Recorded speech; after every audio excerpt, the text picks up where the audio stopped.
안녕하세요. 정확하고 힘있는 강의 정력생물 차정원 선생님입니다. 우리 지금 계속해서 유전에 대해서 가고 있죠. 저번 시간에 감수분열에 대해서 배웠는데 감수분열, 정자와 난자를 만들어야만 정자와 난자가 만나야만 자식이 만들어지는 거죠. 자식이 만들어질 때 항상 부모를 닮는다고 그랬죠. 그래서 멘델의 유전 법칙 그리고 멘델의 유전 법칙에 대한 확장 여기까지 대해서 알아봤습니다.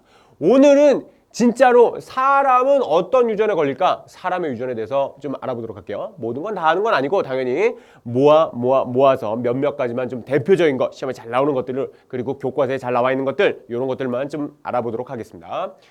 사람의 유전 연구는요 어렵습니다. 왜 어렵냐? 첫 번째는요 죽어라 오래 살아요. 사람이 연구를 해야 되는데 사람이 사는 만큼 실험자도 오래 사는 거야. 그러니까 멘델이나 모건은 뭘 갖고 있어요? 멘델은 완두를 갖고 모건은 초파리를 갖고 있죠. 세대수가 짧아. 그러니까 내가 살면서 실험을 몇 번씩이나 해볼 수 있는 거예요. 예. 하지만 사람은 그딴 게 안 된다는 거죠. 사람은 자기가 살면서도 다른 사람도 그만큼 살 테니까 내가 사는 동안 몇 세대 조사를 못 하는 거죠. 이게 참 어렵습니다. 두 번째, 자손의 수가 적어. 초파리 애들 왕창 나. 완두 콩 많이 나. 사람 몇 명 안 나. 이게 문제죠. 특히나 요즘 그 정부에서 제발 좀 많이 나라 아무리 정책을 펼쳐도 예, 여러분 한 명이 지금 쓰는 돈이 장난이 아니죠. 예, 그래서 여러분 과외나 또 학원 이런 거 안 하시고 이렇게 차정원 선생님의 인강을 이렇게 들으시는 여러분 정말 알뜰하십니다. 예, 이렇게 해서 사람의 자손수가 또 적다는 게 문제예요. 그 세 번째는 임의 교배, 마음대로 교배를 안 된다는 거야. 초파리는 너 빨간 눈, 너는 노란 눈하고 응응응을 하렴 이런 게 된단 말이죠. 또는 뭐 빨간 콩은 없다. 노란 콩, 넌 초록 콩이랑 응응응을 하렴 이게 되지만 안경 썼어? 너 안경 안 낀 애랑 응응 해야 돼. 이게 안 된단 말이죠. 키 커? 키 작은 애랑 해야 돼. 이게 안 된단 말이죠. 임의 교배, 마음대로 교배가 이렇게 실험을 해도 안 되겠지. 이렇게 절대 하면 안 되겠죠. 네 번째, 대립 형질이 복잡해. 예. 그러니까 예를 들면 쌍꺼풀이 우성이에요. 전 선생님은 쌍꺼풀이 없는데 쌍꺼풀이 우성이야. 쌍꺼풀이 있는 사람이 있고 쌍꺼풀이 없는 사람이죠. 우리 아내 집안은 다 쌍꺼풀이 있어. 예. 장모님, 장인어르신, 큰딸, 둘째 형님 그리고 셋째 우리 딸, 우리 아내까지 다 쌍꺼풀 집안이에요. 우리 집은 쌍꺼풀이 어머니 없어요. 우리 어머님이 쌍꺼풀이 계신데 수술하셨답니다. 그 옛날에 수술하셨대요. 저도 쌍꺼풀이 없어. 근데 우리 딸은 이 쌍꺼풀이 우성이거든요. 그러니까 쌍꺼풀이 있어야 돼. 쌍꺼풀이 있어야 되는데 정말 놀라운 것은 한쪽만 쌍꺼풀이 있어요 지금. 이러면 안 되는데 대립형질이 뚜렷해야 되는데 이런 것들이 여러 가지가 많이 복잡하다는 거죠. 그리고 한 가지 유전 형질로 딱딱딱딱 이루어지면 좋겠는데 여러 가지 유전 형질이 모아져서 한 가지 형질을 결정하기도 해요. 이렇게 되면 여러 가지로 되게 복잡한 일들이 많아진다는 거죠. 그 유전자의 수가 되게 많아. 2만 개 또는 3만 개 뭐 이렇게 보시는 분들이 있는데 사람의 유전자 수가 엄청나게 많단 말이에요. 그런 것들을 연구하기가 무지 어려운 거죠. 다섯 번째, 이것도 어려운데 환경의 영향도 많이 받아. 그러니까 예를 들면 엄마가 흑인이야, 아빠가 백인이야. 그럼 나는 황인인가? 그런 건 아니지. 그래서 섞여져서 초콜릿 피부가 나왔단 말이에요. 근데 얘가 바닷가에 살아. 그러면 좀 더 햇살을 더 많이 받았으니까 좀 더 까맣겠고 바닷가에 안 살고 난 항상 건물 안에서 공부만 했어. 그럼 좀 덜 까맣겠죠. 이런 등등의 환경의 영향을 많이 받는단 말이에요. 이래서 사람의 유전 연구가 어렵습니다. 어려워. 일단 전제야. 이게 어려워. 근데 그렇게 해서 사람의 유전 연구를 못 하겠느냐? 그건 아니지 또. 연구를 해야지. 어떻게 연구를 하느냐? 제일 첫 번째는 가계도를 조사하는 게 있어. 근데 가계도를 조사하는데 이 가계도 조사도 어려워요. 왜냐면 그 집안이 유전병을 숨겨. 예를 들면 알츠하이머를 연구하는데 그 집안에 50대 이후가 넘어가면 내가 농장에 가서 일을 하고 왔는데 근데 무슨 어느 밭을 갈고 왔더라 이런 것 자체를 잊어버리는 거예요.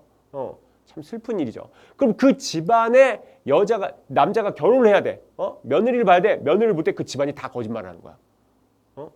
그리고 며느리를 보고 자식이 한 둘, 셋 됐을 때 더 이상 천사 옷을 입고 날아갈 수 없을 때 그때 알려준단 말이죠. 그럼 그 엄마는 자기가 난 아들이 결혼할 때 그 새로운 며느리한테 내 꼴 나지 말라고 다 얘기를 해주느냐? 그렇지가 않은 거야 또. 이런 것들이 되게 많습니다. 그래서 가계도 연구를 하기가 어려워요. 근데 옛날 사람들은 어떻게 가계도 연구를 하느냐? 왕족은 가계도가 남아있어. 예, 조선왕조 뭐 500년 뭐 이런 거, 조선왕조 실록 이런 것들 있잖아요. 그런 것들 남아진 걸 갖고 현재의 의학으로 봤을 때 요 빅토리아 여왕이 요딴 병에 걸렸겠구나. 그러면 얘네들이 그 가계도를 찾아서 얘는 요런 병, 얘는 요런 병, 아마 이런 증상들이 있었던 걸 보니 이랬겠구나. 요딴 식으로 생각을 하는 거죠. 예, 그래서 가계도를 조사하는 방법이 있고, 두 번째는 집단 조사라는 거예요. 요 가계도를 봤더니 얘가 우성이야. 그럼 그 가계도 하나 보고 얘가 우성입니다 이렇게 얘기할 수 있나? 그건 아니지. 다른 가계도들을 여러 가계도를 보서 이 유럽의 이 집단에는 뭐가 많구나 이런 걸 알게 되는 거죠. 극동아시아 쪽에는 뭐가 많구나 이런 것들을 알게 되는 거죠. 집단 연구들 할 수 있고요. 세 번째는 쌍둥이 연구를 해요. 이건 뭐냐면 환경의 영향을 어떻게 받냐 이거예요. 일란성 쌍둥이는 유전자가 완전히 똑같죠. 둘이. 얘네들이 다른 데서 살았어. 우연의 결과 다른 데서 살았어. 그리고 이란성 쌍둥이인데 유전자가 다르죠. 예, 같이 살았어. 그랬을 때 지능은 얘네들이 같이 멀어져서 살았는데도 지능은 거의 비슷하다는 거야. 일란성 쌍둥이는 얘가 바보면 얘도 바보야. 얘가 똑똑하면 얘도 똑똑하고. 지능은 그래. 이란성 쌍둥이는 같이 있어도 얘는 좀 바본데 얘는 좀 천재일 수 있고 이렇단 말이죠. 유전자가 달랐을 때는. 그런데 여러분 성적은 안 그래요. 성적은 일란성 쌍둥이 유전자가 똑같은 애들이 나눠져서 살았을 때도 얘가 공부를 잘하면 얘가 성적이 높으면 얘도 성적이 높은 건 아니다 이거야. 성적은 유전이 아니야. 엄마가 뭐랄까 연대 나왔어. 아빠가 서울대 나왔어. 자식은 어려울 수 있어요. 예. 성적 머리는 애가 똑똑해. 머리는 똑똑한데 성적은 그게 아닌 거야. 성적은 오히려 환경의 영향을 많이 받는데요. 그래서 환경이 좋으면 걔가 열심히 하고 환경이 좀 안 좋으면 덜 한다는 거죠. 그래서 맹모 삼천지교 이런 거 나오는 거 아닙니까? 한편으로는 여러분에게도 희망이 있고 좋은 얘기지만 다른 한편으로는 씁쓸한 얘기죠. 예. 환경이 좋은 환경이 있는 애들일수록 공부를 더 잘한다는 거고 환경이 안 좋으면 공부를 잘 못한다는 얘기니까 참 강남 그 외에 참 안타까운 일이죠. 하여튼 뭐 생물에서 나온 환경의 법칙은 그래요. 그딴 식이에요. 여러분 환경의 기준을 받지 말고 여러분의 의지로 모든 것들을 다 이겨내시기 바랍니다. 네 번째는 핵형 분석, 유전자 분석 이런 걸 한단 말이죠. 예를 들면은 제가 이 미간이 넓고 머리가 동그랗고 항상 웃고 있어요. 다운지 후군이에요. 예, 다운지 후군이면 핵형 분석을 해보면 넌 21번 염색체가 3개구나 이런 걸 알 수 있단 말이죠. 그건 핵형 분석, 유전자 분석들을 해서 얘가 어떤 유전병을 갖고 있구나 이런 것들을 알게 되는 겁니다. 이딴 식으로 사람의 유전 방법을 연구합니다. 그래서 사람의 유전 방법은 크게 상염색체 유전 방법과 성염색체 유전 방법으로 나눠요. 여러분 핵형 분석할 때 기억나? 사람은 상염색체가 몇 개 있었지? 20쌍, 22쌍. 예. 그리고 성염색체가 한 쌍 있었죠. X면 XX 또는 XY. 선생님은 뭐겠어? XY지. 나 남자거든. 남자인 거 알겠어? 예, 남자란 말이죠. 예. 여러분은 여잔가? 남자인가? 모르겠네. 예. 그러면은 하여튼 그렇게 성을 나타내는 염색체가 있고 성을 나타내지 않는 염색체 나머지를 다 통틀어서 상염색체라고 한다 그랬죠. 상염색체 유전에 대한 연구부터 먼저 해볼게요. 상염색체는 크게 첫 번째 단일인자 유전이 있어요. 그러니까 대립 여기 상동염색체 2개 있지. 여기 상염색체 중에 이쪽 하나는 아빠한테서 온 거, 이쪽 하나는 엄마한테서 온 거. 근데 여기에서 유전자가 하나 있다면 여기 유전자가 하나 있고 이렇게 한 쌍의 유전자가 하나의 대립 형질을 결정하는 거. 예를 들어 볼게요. 미맹이다. 예, 미맹이란 말 알아? 맛을 어떻게 따는 거야? 못 느낀다 이런 말이에요. 미맹. 맛을 못 느낀다는 게 혹시 여러분 대장금 보셨습니까? 걔가 갑자기 미가 걸려버려요. 예, 장금이가 미가 걸려버리죠. 무슨 맛을 느껴도 못 알아듣는 이런 게 미맹이 아닙니다. 그런 건 미맹이 아니라 그거는 빨리 조속히 병원에 가셔서 치료를 해봐야 되는 거죠. 요 미맹은 PTC라는 약물이 있어요. 다른 거 아니고 PTC만 얘기하는 거야. PTC라는 약물이 있어서 요게 뭐 0.14%인가? 약간의 그 퍼센티지가 있는데 이게 혀에 닿으면 되게 쓰거든요. 되게 쓴데 이걸 대도 쓴지 잘 모르는 거야. 그래서 너 쓴지 몰라? 쓴지 몰라? 쓴지 몰라? 그리고 점점점 진하게 하면 쓰다는 걸 얘도 알아요. 예, 원약 쓴 거니까. 그거 말고 보통 사람들이 느끼는 그 정도 농도에 대해서도 걔는 쓰다는 걸 별로 못 느끼는 애, 얘가 미맹입니다. 미맹이 열성이에요. 열성. 그리고 미맹이 아닌 애가 우성입니다. 예, 정상이 우성인 거죠. 그러면 만약에 PTC니까 만약에 P라고 한번 해볼까? 그러면 부모님이 PTC에 대해서 정상이었어요. 우성이라고 그랬죠? 우성이니까 이렇게 이해되죠? 엄마도 이렇게 돼 있다고 쳐봐요. 그러면 자식은 요런 자식이 나올 확률과 요런 자식이 나올 확률과 요런 자식이 나올 확률이 1대 2대 1일 거야. 요것도 기억 안 나지? 기억 안 나니까 요것도 옆에서 또 잠깐만 해볼게요. 아빠가 만들어낼 정자의 종류가 라지 P, 스몰 P 이렇게 조금씩 있잖아. 같이 들어갈 수는 없다고. 이게 무슨 법칙? 맨델의 분리의 법칙이었지. 감수 분열 때도 배웠죠. 요게 상동염색체가 이렇게 있다가 자식을 만들 땐 같이 들어갈 수 없다. 상동염색 같이 들어갈 수 없다. 얘가 하나 들어가고 또는 얘가 하나 들어가고 이렇게 들어간다는 거죠. 그래서 얘가 아빠면 아빠가 만들어낼 수 있는 정자는 요런 라지 P 들어가는 정자, 스몰 P 들어가는 정자, 요딴 정자 두 개를 만들 수 있다는 거죠. 예. 요건 엄마야. 엄마가 난자를 만든다면 라지 P가 들어가는 난자, 스몰 P가 들어가는 난자 이렇게 만들 수 있다는 거죠. 요 정자가 요 난자를 만날 수가 있고 요 정자가 요 난자를 만날 수가 있어. 야 이거 라지 P인 거 이거 구분되니? 그러면 라지 P, 라지 P, 스몰 P, 라지 P, 스몰 P, 스몰 P, 스몰 P 요런 식으로 해서 얘네는 하나 나오고 얘가 두 개 나오고 얘가 하나 나오겠지만 얘네는 다 뭐가 되겠어? 정상이 되겠죠. 선생님 우성이라고 그랬잖아. 우성이라고 했으니까 얘도 우성이잖아. 얘 정상이죠. 정상이고 얘만 열성일 겁니다. 그래서 열성이 나올 확률이 4분의 1이다. 이렇게 되겠죠. 정상이 나올 확률이 4분의 3이다. 이런 식으로 될 겁니다. 그런데 요 얘를 좀 봐봐.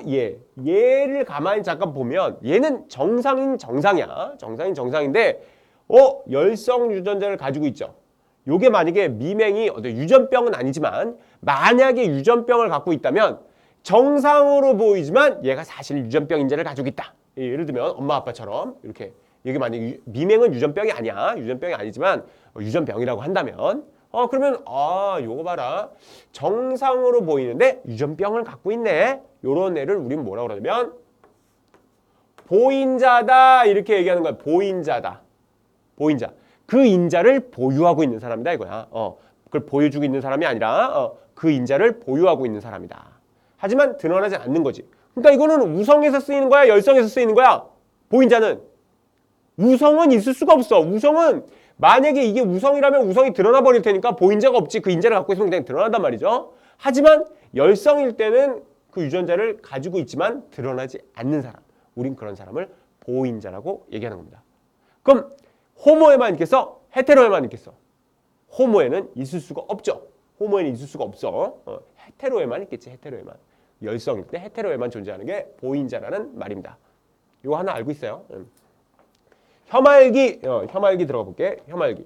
혀는 어떻게 말아야 되느냐? 혀를 안 말아지는 사람이 있느냐? 혀를 안 말아지는 사람이 있어요. 어떻게 혀를 마는 거냐면 요렇게. 이렇게 혀가 말아지는 사람이 있고 이렇게 혀가 안 말아지는 사람이 있어요. 아무리 하려고 해도 안 돼. 안 되는 사람이 있어. 그런 사람은 우리는 열성, 혀를 잘 말아지는 사람이 우성. 뭐 이렇게 나눠져 있습니다.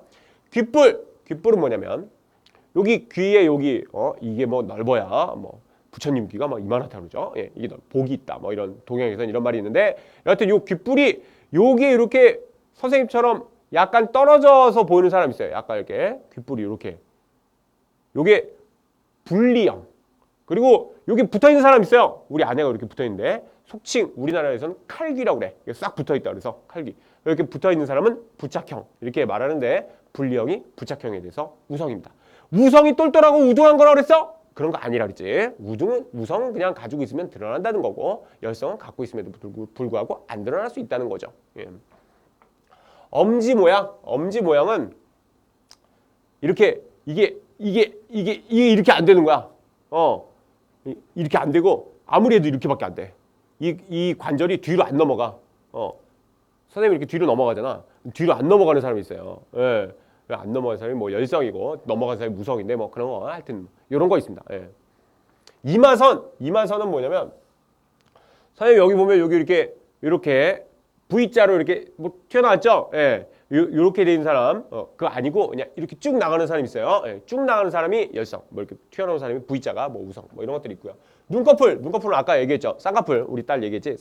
쌍꺼풀이 우성이고 쌍꺼풀 없는 게 열성이고 뭐 보조개는 아시죠? 이렇게 웃고 있을 때 이렇게 드러나는 거. 선생님은 여기 살이 별로 없어갖고 주름이 많은데 보조개가 사실 여긴 있긴 있어. 근데 주름에 가려 잘 안 보여. 여러분의 그 볼살은 참 선택받은 겁니다. 예, 볼살이 많을수록 좋은 거예요. 예, 귀여워 보이잖아. 귀여워 보이잖아. 보조개가 있는 사람이 우성, 없는 사람이 열성. 머리카락 모양, 곱슬 있죠? 곱슬이 있고 그냥 직모가 있죠. 예, 곱슬이 또 우성이랍니다.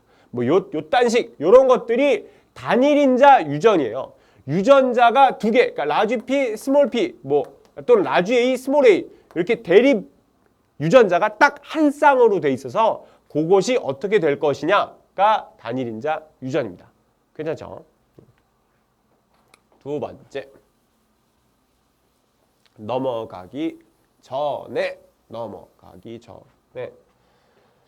하나를 좀 잠깐 얘기를 해드릴게요. 가계도를 보는 방법에 대해서 여기서 한번 잠깐 얘기해주고 가야 됩니다. 가계도. 이쪽으로 잠깐 볼게요. 가계도가 이제 계속 나올 텐데요. 가계도가 나오면 네모가 원래 관용적으로 쓰이기 시작한 건데 이게 전 세계적으로 굳어졌습니다. 네모가 남자일까요, 여자일까요? 예. 각져 있는 애. 예. 남자입니다. 남자. 이게 둥근 게 여자로 하기로 했습니다. 알겠죠?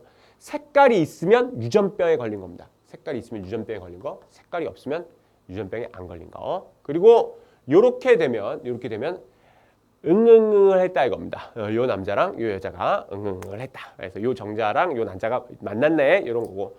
요렇게 했으면 자식이 나왔다는 얘기입니다. 자식이 나왔는데 자식이 또 동그라면 딸이 나왔구나. 네모면 아들이 나왔구나.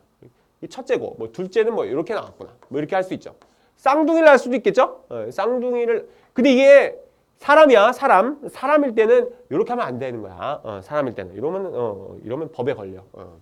그리고 교육적이지도 않아. 그래서 시험에 절대 안 나와. 이런 건 안 나와. 이렇게 돼서 첫째, 뭐 둘째, 뭐 셋째, 넷째 뭐 계속 나오면 되겠죠. 그러니까 얘가 다른 애랑 이렇게 만날 땐 이렇게 돼야 돼. 요거 무슨 말인지 알겠지? 얘 며느리를 받아들였다 이거죠. 예, 며느리를 받아들여서 또 계속 또 자식이 나오겠죠. 예. 만약에 요게 네모 또 동그라미 또 이러는데 안 되는 거야. 교육적이지 않은 건 절대 교과서에도 없고 시험에도 안 나와. 그렇지. 여러분 교육적이지 않은 게 나올 리가 없지. 또 어느 집이 만났는데 요렇게 나올 수 있어. 요렇게 쌍둥이가 나왔다 이거야. 동시에 나왔다는 거니까 쌍둥이가 요렇게 나오면 뭐 일란성 쌍둥이고 이렇게 길게 나오면 이란성 쌍둥이인데 뭐 이렇게까지는 알 필요 없어. 하여튼 갑자기 이렇게 쭉 벌어지면 얘가 쌍둥이가 나왔구나. 요 정도만 아시면 되겠습니다. 두 번째, 가계도가 나왔을 때 반드시 여러분이 주목해야 되는 건 뭐냐면 부모에게 없는 게 자식에게 있으면 열성입니다. 뭐라고?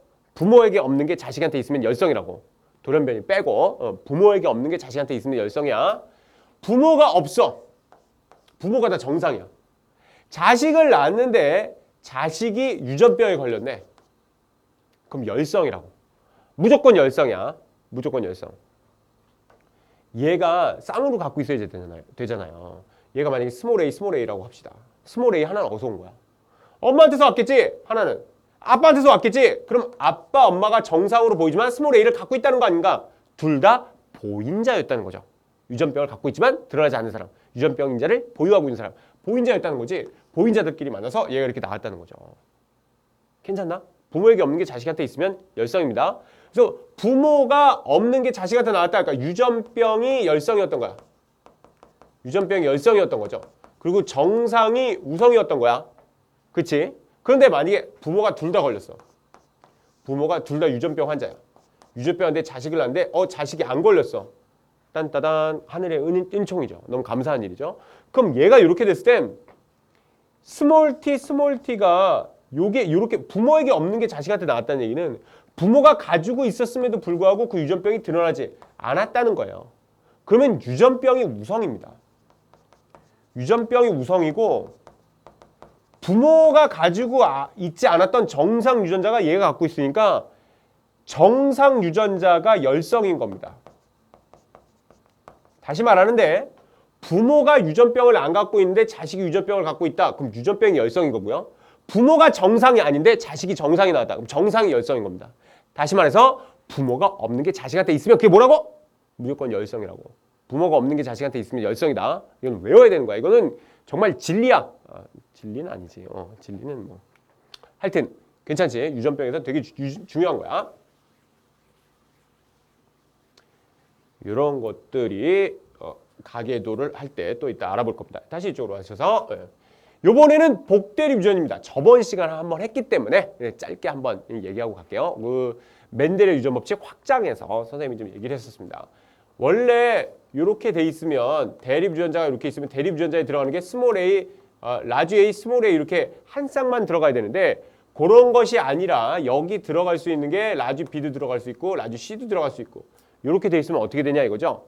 세 개의 유전자가 두 개로 들어갈 수 있다면 어떻게 되는가? 그게 복대립 유전이었습니다. 아까까지는 두 개밖에 없었었는데 이번엔 세 개다 이거죠. 대표적인 게 ABO식 혈액형이 있다 그랬어. 그래서 정자가 A가 들어가 있는 요런 애가 있을 수 있겠고 이렇게 B가 들어가 있는 애가 있을 수 있겠고 O가 들어가 있는 애가 있을 수 있겠죠. 난자에도 똑같겠고 이렇게 만나면 얘가 A형, A형, A형 얘네들이 A형이죠. 그리고 B형, B형, B형 얘네들이 B형입니다. 그리고 얘가 O형이죠. 그래서 원래는 이렇게 나와야 되는데 얘네도 원래는 A형으로 나와줘야 되는데 A랑 B가 공동 우성이라고 그러죠. 공동 우성이다. 둘 다 우성이란 말이야. O만 열성이고 표시한다면 이렇게 될 수 있다 그랬지. A랑 B가 공동 우성이고 O만 열성이란 말이죠. O가 열성이기 때문에 얘랑 얘는 공동 우성이라서 AB형으로 드러나 버리죠. 그래서 유전자형은 모두 6가지가 나온다 그랬어. 근데 나오는 표현형은 4가지가 나온다 그랬죠. A형, B형, O형 그리고 AB형 이렇게 나올 수 있다고 말씀드렸습니다. 복대립 유전 이거 꼭 하나 아셨으면 좋겠습니다. 예를 들면 이딴 식으로 한번 해볼게요. 부모가 A형이고 얘 B형이야. 자식이 O형이 나왔어. 그럼 봐. O형이 없지. O형이 없잖아. 자식이 O형이 열성이라는 소리죠. 그럼 얘가 쌍으로 갖고 있으면 O가 있어야 되는 거고 O가 하나 어디서 와야 돼? 여기서 와야 되고 여기서 와야 되잖아.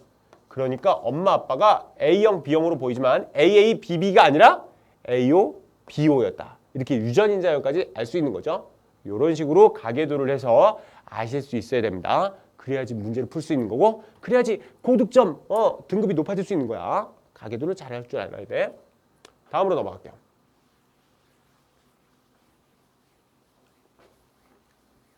다인자 유전.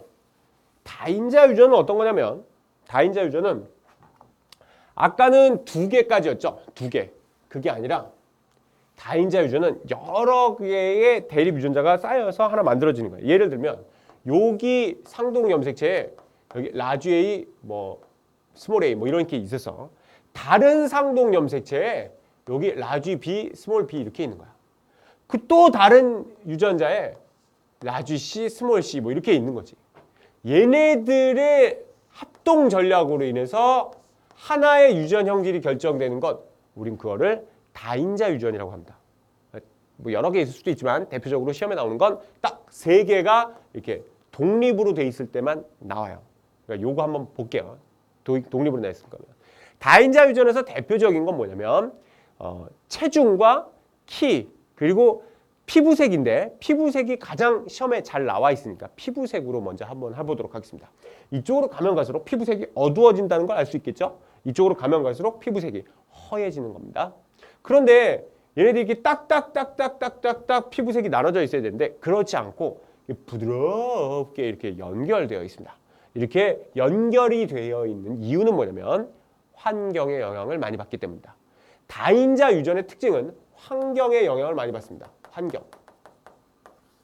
피부색이다. 아까 선생님이 얘기했죠? 해안가에 사느냐 아니면 도시의 그 건물 안에만 계속 있느냐 요것 따라서 많이 달라질 수 있다 그랬죠? 그래서 환경에 의해서 영향을 받기 때문에 연속적으로 나옵니다. 이 표현을 들어봐. 표현. 이게 연속적이라고 그러는 거야.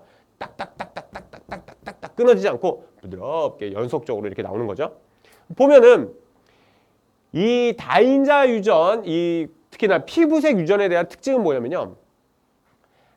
라쥐가 몇 개 들어가느냐에 따라서 달려 있습니다. 예를 들면 얘는 어떤 애냐면 스몰 a, 스몰 a, 스몰 b, 스몰 b, 스몰 c, 스몰 c가 얘 하나인 겁니다. 라쥐가 하나도 없는 거야. 얘는 라쥐 a, 라쥐 a, 라쥐 b, 라쥐 b, 라쥐 c, 라쥐 c인 겁니다. 괜찮아? 이렇게 되면 완전히 검은 애가 나오는 거고 이렇게 되면 완전히 흰 애가 나온다는 거야. 이걸 반대로도 얘기할 수 있는 거고. 그래서 만약에 이렇게 한번 따져보자고. 요런 애하고 만났다고 쳐보자고요. 다 잡종이고요. 다 잡종이에요. 이런 식으로 한번 만났다고 쳐봐. 이게 독립이기 때문에 여기서 나올 수 있는 그 정자의 종류 몇 가지가 나와. 두 개 중에 하나 나오고 두 개 중에 하나 나오고 두 개 중에 하나 나오니까 모두 8가지가 나올 수 있습니다. 8가지. 그렇지? 여기서도 몇 가지 경우가 나오겠어. 난자의 종류가. 8가지가 나오겠죠. 그럼 이렇게 해서 만들어지는 자식은 모두 몇 가지가 나오는 거야? 64가지가 나오는 거겠죠. 64가지. 그렇지? 그럼 여기서 만약에 요런 정자가 만들어졌다고 쳐봐. 여기서 요런 정자가 만들어졌다고 쳐봐요. 그럼 얘네들이 만나면 요거가 밖에 안 만들어지겠지? 그럼 얘가 나올 수 있는 확률은 64분의 1이다 이거야. 요거가 나올 확률이 8분의 1밖에 안 되니까.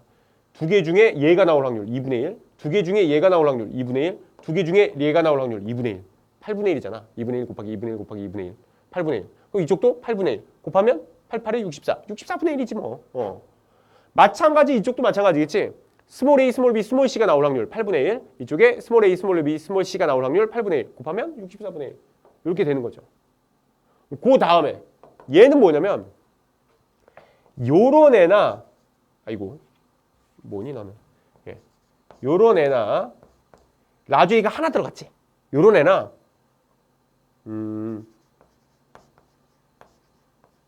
요런 애나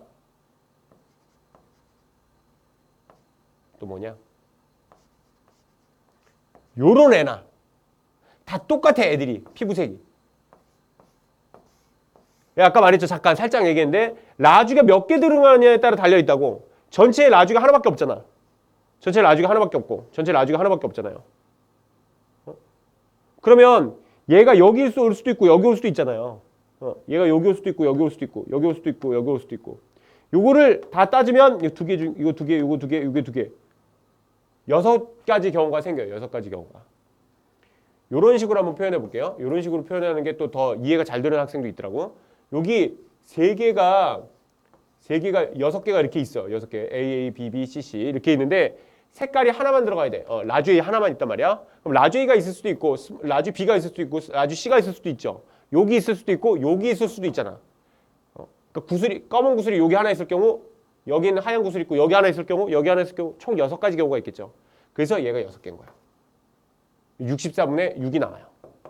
그럼 반면에 이쪽은 어떻게 되냐면 이쪽은 다 색깔이 있어. 다 색깔이 있어. 다 색깔이 있는데 하나만 색깔이 없다고 쳐봐봐. 다 라쥐인데 하나만 다 스몰인데 다 라쥐인데 하나만 스몰이라고 쳐봐봐. 요거 또 똑같이 6가지겠지? 이쪽도 6가지, 이쪽도 6가지. 괜찮니? 요걸 확실히 여러분이 만약에 조합이라는 걸 배웠으면 이게 6의 C 뭐 1 이렇게 하면 쉽거든요.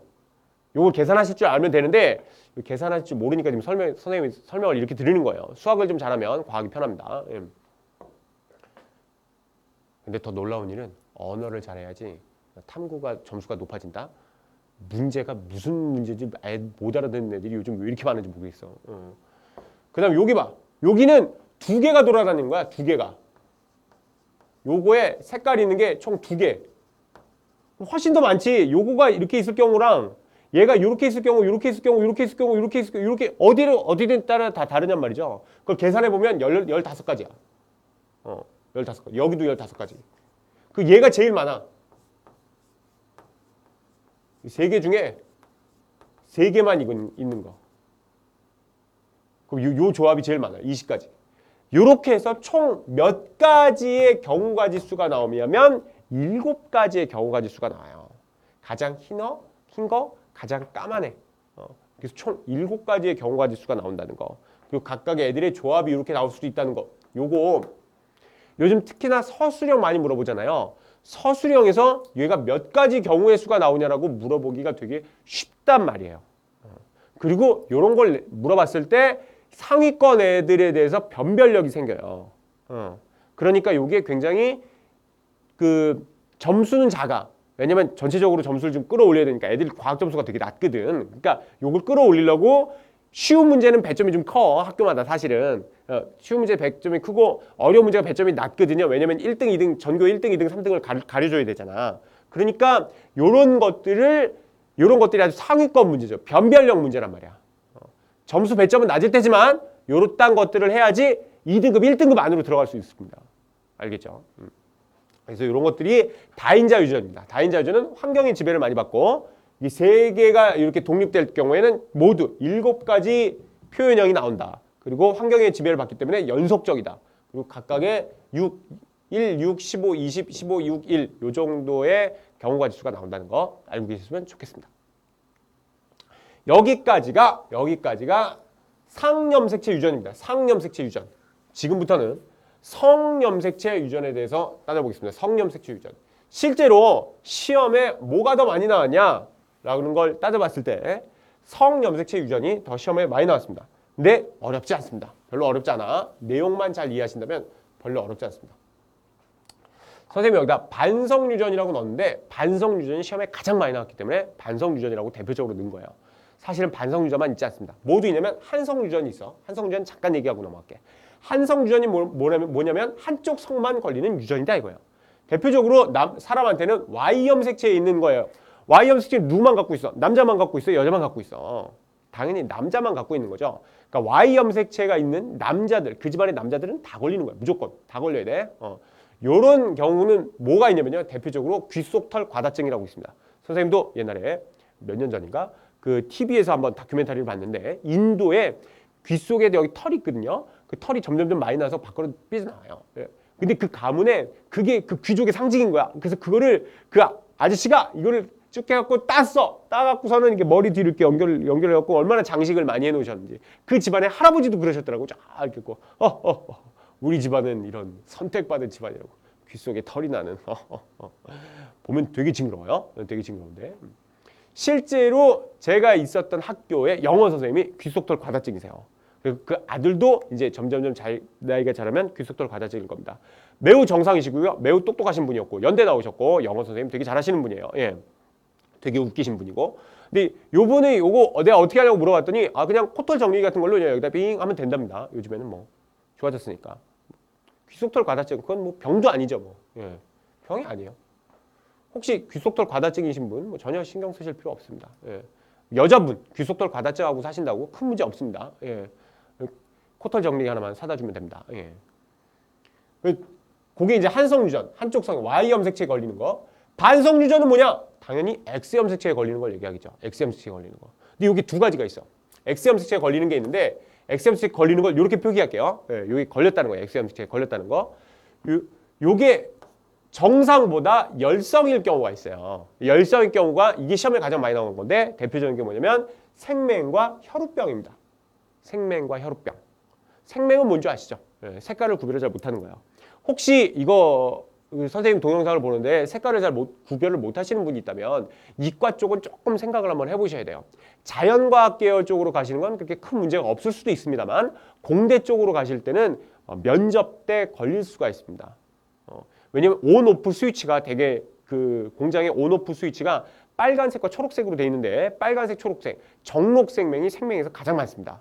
그래서 그게 위험할 수 있기 때문에 여러 가지 기계가 좀 위험할 수 있어요. 자, 아는 후배 하나도 삼성 연구소에 다니는 후배인데 갑자기 뭐 이렇게 하다가 위에 뭐가 뚝 그 연구하는 기계, 뭐 측량하는 기계가 있는데 뚝 떨어져서 손가락 하나 잘라졌습니다. 급하게 이제 갖고 와서 붙이긴 붙였어요. 붙이긴 붙였는데 얘가 이렇게 되진 않습니다. 관절 있는 데가 나가고 이렇게 되진 않아요. 요즘에는요, 여러분 12시간 이내만 잘린 거 다 갖고 오면 다 붙여줍니다. 정말 다 붙여줘. 관절 같은 데 잘리면 이건 좀 어려워. 관절이 휘어지긴 어렵지만 그렇지 않고 12시간 안으면 갖고 가면 돼. 좀 길게는 24시간 안인데 혹시 여름날에 뭐 이럴 때는 조직이 손상될 수도 있으니까 하여튼 12시간 안이면 잘린 것만 있으면 돼. 잘린 것만 있으면. 믹서기에다 갈면 안 돼. 그러니까 그러면 안 되고 생각만 해도 잔인하다. 그러면 안 되고 아주 깔끔하게 잘랐을 때 그대로 갖고 가면 바로 다 붙여줍니다. 우리나라 최고예요. 저기 정형외과 언니가 갔더니 자기네 정형외과를 자랑했더라고요. 손가락 이렇게 다 잘렸는데 따다닥 다 봉합해 놓은 걸 사진을 이렇게 크게 걸어놨는데 되게 징그러워요. 예. 그 병원의 홍보 전략일지 모르겠지만 되게 징그럽습니다. 예. 하여튼 여러분 그러니까 정록생명은 조금 생각해 보세요. 예. 자연 계열 쪽으로 가셨으면 좋겠어. 물론 그렇다고 해서 모든 과학자가 생명이 아니면 안 되는 건 아니에요. 예. 돌턴이라고 원자설을 얘기했던 유명한 과학자가 있죠. 예. 그 과학자는 아주 극심한 생명이었어요. 그래서 생명의 영어 단어가 돌턴이즘입니다. 그런데 그분은 아주 굉장히 뛰어난 과학자시죠. 여러분 뭐 생명이라고 꼭 자연과학을 안 할 필요는 없습니다만 하여튼 공대 쪽으로는 조금 제한이 되어 있다. 현재가 생각 좀 해보시고요. 생명입니다. 혈우병은 뭐냐면 피가 잘 안 멈추는 병이죠. 피가 한번 잘 멈추긴 멈춰요. 언젠간 멈추는데 그게 잘 늦어지는 병입니다. 그래서 출혈이 많죠. 예, 혈우병. 그 문제집들 같은 데 보면 혈우병이 뭐라고 나오냐면 혈우병과 혈우병 유전자가 이렇게 만나면 죽는다라고 나와 있을 겁니다. 근데 실제로 요 혈우병과 요 혈우병이 요딴 식으로 만나서 만날 경우는 매우 극히 드뭅니다. 그래서 일반 생물학, 그 대학 가서 보는 일반 생물학에서는 혈우병에 요런 거는 거의 써 있질 않습니다. 근데 5차 때, 옛날 5차 때, 여러분 지금 7차 교육 개정판이잖아. 5차 때인가 4차 때인가부터 혈우병이 이렇게 되면 어렸을 때 죽습니다라는 게 있어갖고 그게 계속 지금도 나와 있는데 우리나라 교과서 지금 빨리 안 바뀌고 있고 그 생각을 갖고 있는 사람들이 계속 지금 책을 쓰고 있으니까 이게 지금 계속 나와 있는데 선생님이 이거 되게 많이 찾아봤는데 외국 교과서에는 어디에도 이게 이렇게 만날 확률은 없다고 그래요. 왜냐면 혈우병 A가 있고 혈우병 B가 있는데 혈우병 A와 B가 이렇게 같이 만나면 혈우병이 이렇게 죽는 거가 안 생겨요. 혈우병 AA 같이 만나고 BB 같이 만나야 되거든. 그래서 여러 가지. 하여튼 혈우병은 뭐 이렇게 만나면 죽을 수도 있는데 죽을 확률이 매우 드물다는 거 하나만 알고 계시면 좋겠습니다.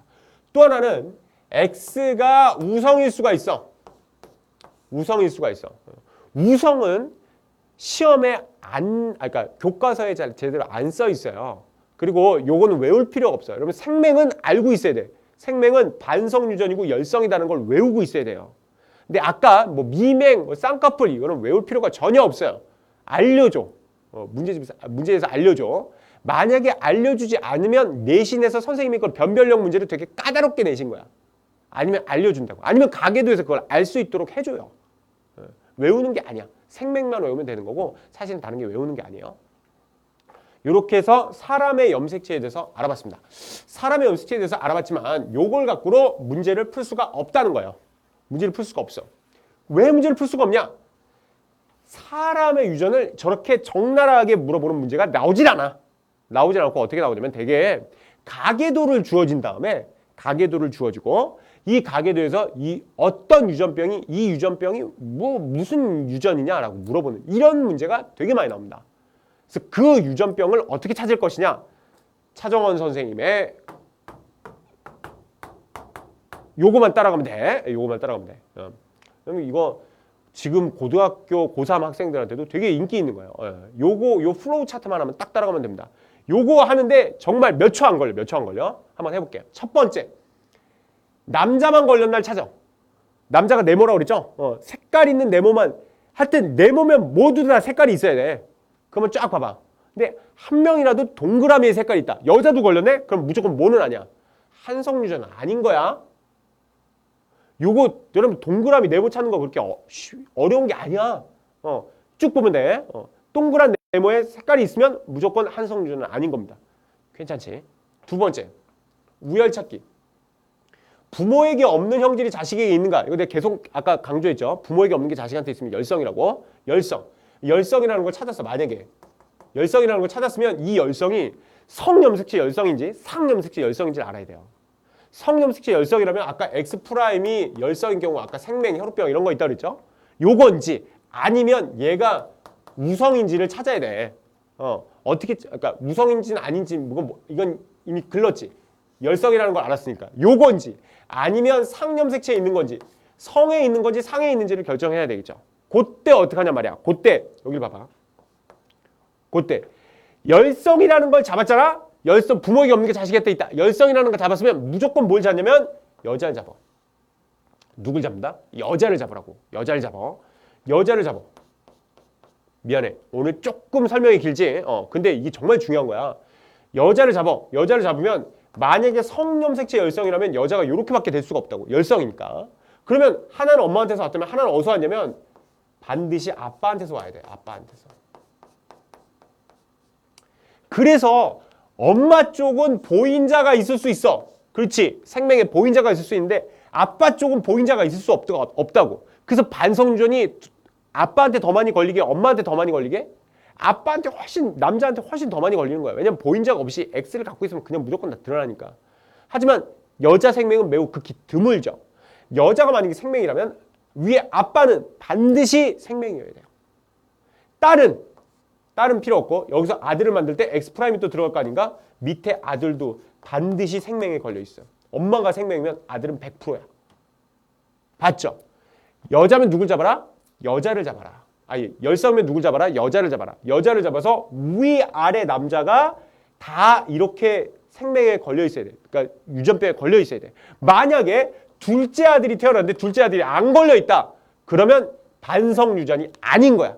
반성유전이 아니니까 성염색체 유전이 아니고 자연스럽게 상염색체 유전이 될 수밖에 없는 겁니다. 괜찮죠? 요딴 식으로 하시는 겁니다.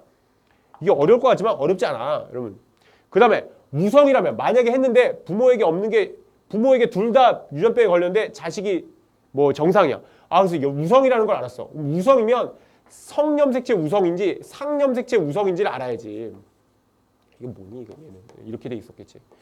상염색체 우성인지 성염색체 우성인지를 알아야 되겠지. 우성이면 누굴 잡는다? 우성이면 이번에는 남자를 잡으라고. 남자를 잡아.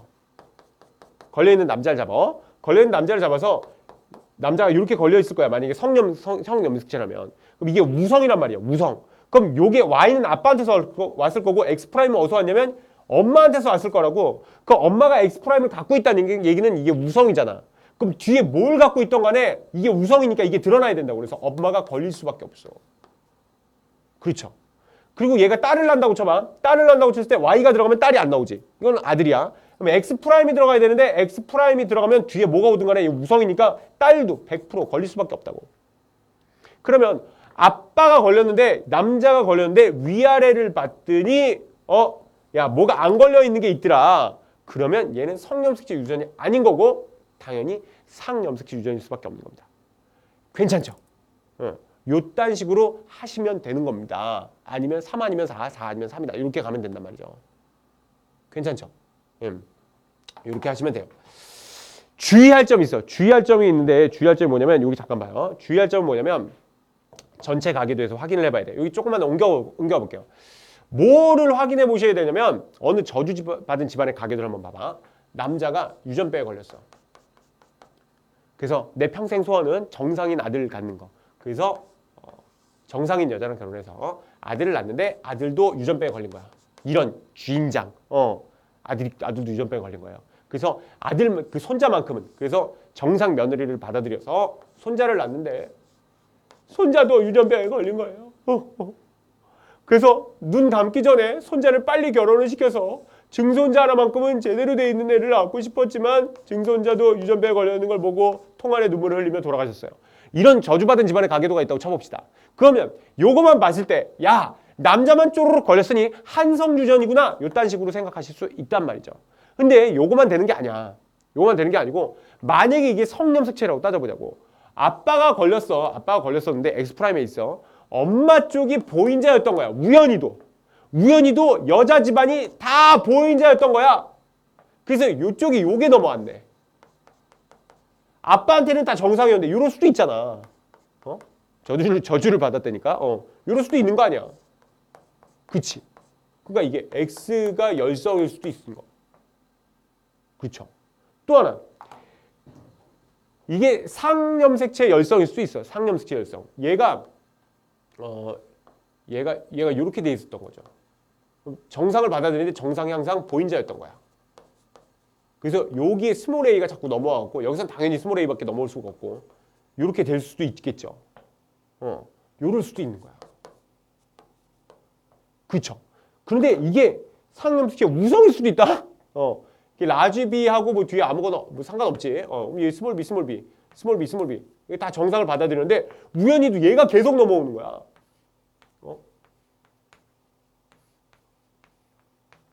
이럴 수도 있잖아요. 어떤 거가 되는지 알 수가 없단 말이죠. 이럴 때는 어떻게 본다? 이 플로우 차트에 없는 차정원 선생님이 얘기했는데 플로우 차트에 없다. 그러면 그 문제를 다시 읽어봐. 그럼 그 괄호 안에 뭐 단 하고 뭐라고 써 있어. 이 염색체는 뭐 생명 유전을 따른다. 아니면 상염색체에 있다. 성염색체에 있다. 우성이다. 열성이다. 요딴 식에 대한 클루가 단서가 반드시 괄호 안에 있다고. 알겠죠? 요거를 잘 찾으시면 여러분 가계도에서는 무적이 되실 겁니다. 알겠죠? 정리 한번 해봐요. 이젠 좀 익숙해졌죠? 개보단을 먹어보면 달라집니다. 성염색체 Y 남자만 걸린다 이거지. 한쪽 성만 걸린다. 한성유전. 예. 성염색체 X 그럼 남자도 걸릴 수 있고 여자도 걸릴 수 있고 그런데 반만 걸리겠네. 예. 반성유전. 생명 유전자가 있는 X 염색체는 우열관계에서 생명은 뭐라 그랬어요? 생명은 X 프라임이 X에 대해서 열성이다. 이렇게 열성에 해당한다. 이렇게 얘기한다 그랬죠. 우열에서 열성. 미맹을 나타내는 유전자는 생명 염색체의 종류 중 성염색체, 상염색체. 이건 상염색체 단일인자 유전이었죠. 상염색체. 가계도 분석에서 우열관계를 검사할 때 부모에게 없는 질환이 자식에게 있으면 그 유전 질환이 뭐라고? 열성이라고. 부모에게 없는 게 자식한테 있으면 열성이라고. 대립 유전자가 3개 중에 2개가 한 쌍으로 존재해 표현형을 나타낸다. ABO식 혈액형 같은 거. 무슨 유전? 복대립이라고 그랬죠. 여러 쌍의 대립 유전자가 한 개의 형질을 결정하면 이거는 다인자 유전이다. 인자가 여러 가지 있다. 그래서 다인자 유전이다. 이렇게 얘기한다고 했습니다. 8번은 함정이 있어. 요게 하나만 갖고 있으니까 아까처럼 요거 3개가 이렇게 있고 그 중에 하나만 색깔이 있는 거니까 아하 64분의 6이겠구나. 그럼 틀려. 이거는 어떻게 해야 되는 거냐면 여기 하나만 라지 A가 있는 거잖아요. 그럼 요거나 다 같은 거거든요. 그래서 사실은 64분의 2입니다. 요거 하나 올라올 확률 경우 하나, 요거 하나 나올 경우 하나, 요거 하나 나올 경우 하나. 그래서 64분의 2예요. 64분의 2니까 퉁치면 어떻게 돼? 32분의 1이다. 그래서 이게 맞는 말이 되겠습니다. 이거 좀 어렵죠. 그 다음 한번 볼게. 가계도가 이렇게 나왔어. 자, 어떤 유전병이야? 모르겠어. 나 지금 하나도 몰라. 그럼 남자만 걸렸는지 보라고. 다 여자만 걸렸네. 한성 아니잖아. 그러면 우성인지 열성인지를 보자고. 부모가 없는데 자식이 걸렸네. 부모가 없는데 자식이 걸렸어. 뭐야? 열성인 거야. 열성이면 누굴 잡아라? 여자를 잡아라. 여자를 잡아서 위아래 남자가 걸렸는지 보라고. 위에 남자가 안 걸렸네. 남자가 안 걸렸잖아. 남자가 안 걸렸으면 성염색체 유전이 아니란 말이야. 성염색체 유전이 아니니까 뭐야? 상염색체 유전인 거지. 그래서 이거 상염색체 열성이구나 하는 걸 알 수 있죠. 그리고 저주받은 집안의 가계도를 봤기 때문에 이걸 한번 해보란 말이야. 적어보라고. 금방 오래 안 걸려. 얘가 스몰 a였고 스몰 a였고 이렇게 스몰 a 했으면 얘가 스몰 a가 나와야 되니까 얘가 다 스몰 a를 갖고 있단 말이죠. 하지만 정상이니까 다 라지 a를 갖고 있겠지. 그 다음에 요게 스몰 a니까 그 다음에 낳은 자식이 다 스몰 a를 갖고 있단 말이죠. 그럼 얘는 지금 뭐가 되는지 몰라. 얘도 지금 나올 때 a는 있는데 뭐가 있는지 몰라. 여기서 나오는 자식이 요거 나왔으니까 얘도 요건데 라지 a지만 뒤에 있는지 뭔지 몰라. 이렇게 해보라고. 얼마 안 걸리잖아. 지금 선생님이 설명하면서 하는데도 얼마 안 걸리잖아. 이 유전병은 열성으로 유전된다. 오케이. 띵동. 부모에게 없는 게 자식한테 있었으니까 이 유전병 유전자는 성염색체에 존재한다. 성염색체에 존재했으면 여자가 걸렸을 때 위아래 남자가 반드시 걸려야 된다고. 아니었잖아. 삑. 2대. 여기 2대에 있는 모든 사람들은 이 유전병의 보인자다. 보인자. 정말 다 보인자였네? 그럼 띵동. 맞는 말. 3대. 요 3대 유전병 유전자의 여자 유전자는 여자 유전자는 1대 남자에게서 유전된 것인 것을 알 수 있다. 야, 1대 남자애가 지금 유전병을 갖고 있는지 안 갖고 있는지 자체를 모르는데 여기서 오는지 어떻게 알아? 모르는 거지. 삑 틀렸죠. 한 번 더 해보자. 이번에는 혈액형 한번 해보자. 혈액형이 진짜 시험에 잘 나오거든. 여러분 중간고사, 기말고사 때 반드시 1학기 아니면 2학기 때 반드시 나올 수 있는 게 혈액형 문제입니다. 혈액형은 안 나올 수가 없어. 특히 서술형으로 나올 확률 무지 많아. 여기 보시면 A형 만났는데 A형이 나왔으니까 여기는 O가 아무도 없잖아. 아무도 없으니까 얘가 A5형인 거야. 그리고 여기 AB형하고 O형, O가 O5니까 B로 보이지만 여기서 B가 왔겠지만 여기서 O가 와야 되니까 얘는 B 온 거지. 그럼 A5, 뭐래니? 방금 내가 뭐라 그랬니? 여기 O가 없는데 어떻게 O가 와? 여기서 O가 오면 옆집 아저씨야. 옆집 아저씨는 생물에서 다리줄 않는단 말이야. 그건 사회적인 문제야. 여기서 뭐가 나와야 돼? AA. 괜찮지? 얘는 AA, 얘는 BO. 가의 ABO식 혈액형 유전자는 AO다. 이랬다면 안 된단 말이야. 안 된단 말이죠. 나의 ABO식 혈액형 유전자는 BO다. 이건 맞지. 가와 나가 결혼해서 낳은 아들이 그래서 야 여기서 이게 정말 중요해. 이거 포인트다 포인트. 이거 분명히 선생님하고 걔보단 안 풀고 앞에 내용만 풀었던 문제. 거기다가 나중에 시험에 나와서 걸려 넘어질 수 있어. 봐봐. 아들이 그랬잖아. 이 문제 너무 중요해. 아들이 그리고 주어가 끝났잖아. 그럼 아들이 태어난 거야. 이미 아들이라고. 아들은 계산하지 마. 아들은 계산하는 거 아니야.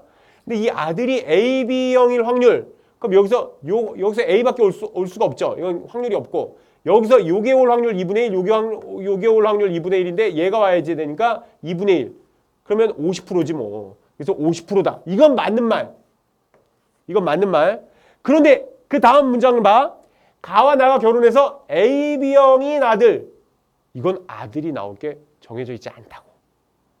그러면 AB형이 아까 50%였잖아. 응? 2분의 1. 그럼 아들이 나올지 딸이 나올지 확률이 얼마야? 2분의 1이지. 그럼 이걸 계산을 해줘야 돼. 그러니까 아들이 AB형일 확률과 AB형인 아들을 낳을 확률은 다르다. 이거 정말 많이 속이는 거야. 절대 여기 넘어가면 안 돼. 나는 이거에 속았어요. 이러면 나는 얘기는 문제집 한 번 안 풀어봤어요. 이런 말이란 말이야. 차정원 선생님 수업 끝까지 안 들었어요. 이런 얘기거든. 끝까지 들은 학생 여기서 하나 건져가는 거야. 그래서 아들까지 곱해서 2분의 1분에서 4분의 1 나와서 50%가 아니라 25%다 해야 됩니다. 알겠죠? 꼭 정확하게 해야 돼. 수고했습니다.